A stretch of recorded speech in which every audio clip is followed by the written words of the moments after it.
Hello Kabyakatha, রান্না কাব্যকথা কিচেনে বন্ধুরা, তোমরা কেমন আছো সবাই? দেখো আজকে দুপুরবেলা আমি তোমাদের জন্য একটা নতুন রান্না নিয়ে এসেছি।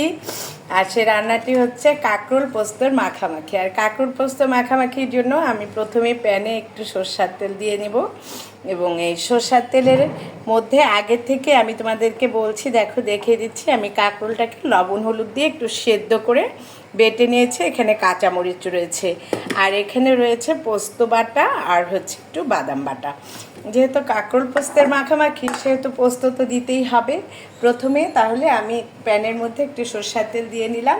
এবং তোমরা কালো জিরাটাকে স্কিপ করতে পারো, যেহেতু কালো জিরা স্মেলটা আই লাইক, আমি খুব পছন্দ করি, তোমরা দিলেও দিতে পারো। দেখো কালো জিরা ফোড়ন একটু দিলে হয় কি একটা স্মেল বেরোয়, এবং এটা স্বাস্থ্যের জন্য ভালো। এখন যে হারে সর্দি কাশি হচ্ছে, একটু কালো জিরা দিলে তোমাদের নিজেদেরও খেতে লাগবে।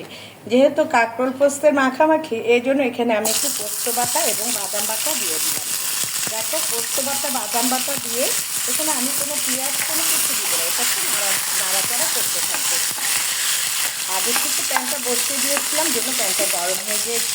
এখন আমি এই যে দেখো যে কাঁচা লঙ্কাগুলি রয়েছে, সেগুলিকে আমি দিয়ে দিব।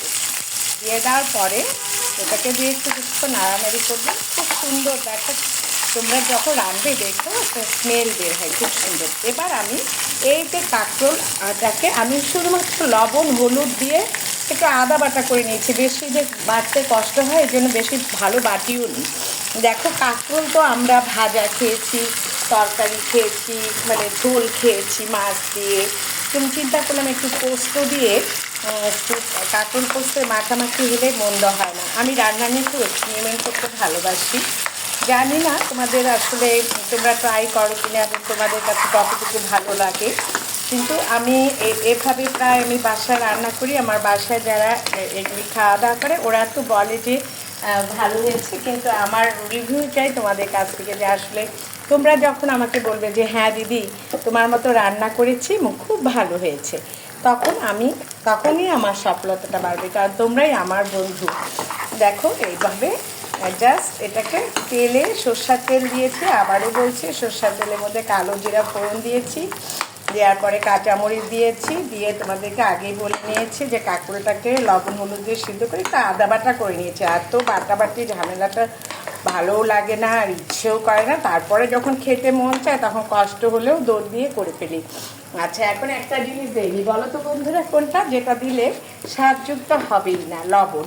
দেখো এখন আমি পরিমাণ মতো একটু লবণ দিয়ে দিব উপরে। আর এখানে তোমাদের কিছুই দিতে হবে না। সরষের তেল যদি না থাকে, কোনো চিন্তার কারণে সরষের তেলটাকে তোমরা স্কিপ করতে পারো। আর এই পটল ভাজা, পটলের তরকারি থেকে রেহাই পাবার জন্য একটু কাঁকরোল পোস্ত বাটাটা এভাবে করে খেয়ে দেখো, যেটা জাস্ট গরম ভাতের সাথে জমে যাবে।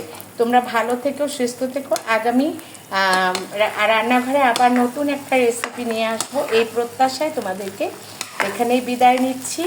এই সময় সুস্থ থেকো এবং কাঁকরোল পোস্ত রান্না করে আমাকে বলো যে তোমাদের কেমন লেগেছে। বাই।